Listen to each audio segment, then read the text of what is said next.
Si tu observes les meilleurs joueurs du monde, tu as sûrement déjà vu qu'ils donnent l'impression d'être toujours en contrôle. Ils sont posés, ils jouent calmement. Ça ne veut pas forcément dire qu'ils jouent lentement, car ils le font aussi à très haute intensité. Toi aussi, tu peux le mettre en place pour atteindre un nouveau palier dans ton développement. Je t'explique comment faire.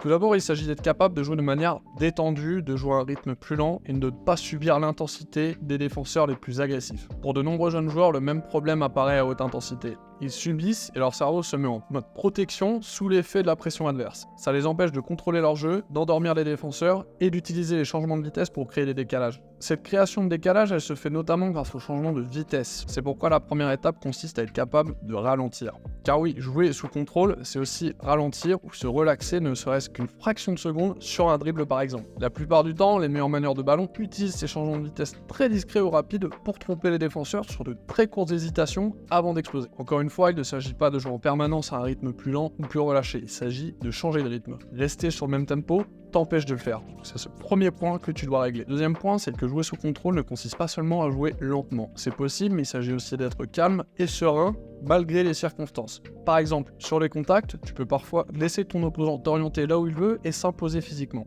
Dans ces situations, les joueurs les plus à l'aise techniquement restent détendus, ils restent calmes, même à haute intensité. Tu peux te faire bousculer ou déséquilibrer, mais les joueurs les plus calmes sont capables d'y faire face, de rester équilibrés et de continuer à jouer. Trop souvent, sur ces situations, les joueurs perdent le contrôle parce qu'ils essaient de fuir le contact. Le joueur sous contrôle, lui, l'accepte, même s'il reste à haute intensité, et il garde le contrôle de la situation. La règle que j'aime donner à mes joueurs, c'est que si tu n'es pas capable de t'arrêter à 2 appuis ou de changer de direction avec fluidité, c'est que tu vas probablement trop vite et que tu ne joues pas assez sous contrôle. C'est pareil pour la pression défensive. La plupart des joueurs accélèrent alors qu'ils sont sous pression, mais le meilleur joueur reste calme. Une chose que tu peux faire, c'est utiliser ton corps pour protéger le ballon plutôt que d'essayer de t'enfuir à toute vitesse. On connaît tous ce joueur qui, malgré la pression défensive, a l'air systématiquement relâché. Il ne stresse pas, il reste calme, tourne autour de la défense ou même il reste au même endroit sans fourciller. Alors comment jouer sous contrôle? Premièrement, il faut vraiment développer tes qualités de dextérité et de contrôle du ballon et apprendre à te déplacer à un rythme plus lent. La première chose que tu dois arriver à faire pour mieux jouer sous contrôle, c'est d'arriver à te relaxer et arriver à décélérer. Vraiment, ça me bluffe à chaque fois quand je vois combien les joueurs sont incapables de dribbler, de se relâcher ou même de se déplacer fluidement à un rythme beaucoup plus lent que le rythme d'intensité maximale. Ça peut paraître contre-intuitif, mais quand je demande à mes joueurs de bouger de manière relâchée, sans effort et à faible vitesse, pour essayer de les habituer à optimiser leur mouvement plutôt que de se déplacer à 100% de leur vitesse, ils n'y arrivent pas.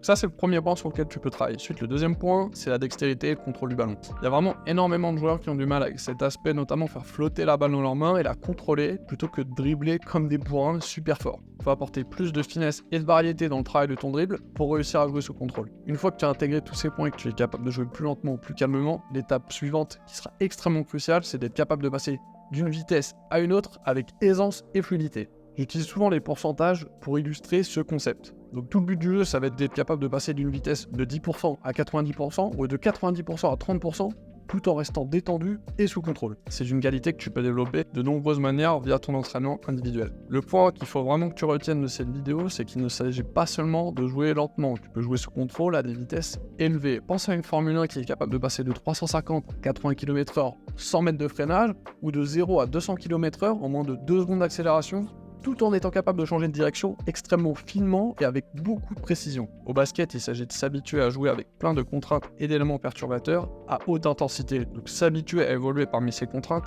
est super important pour ton développement, pour apprendre à jouer sous contrôle.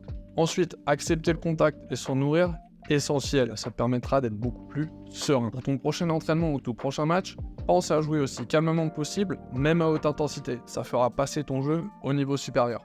Voilà, c'est terminé sur cette vidéo sur comment jouer sous contrôle. Donc pense à t'abonner si tu veux recevoir plus de tutoriels et à la prochaine.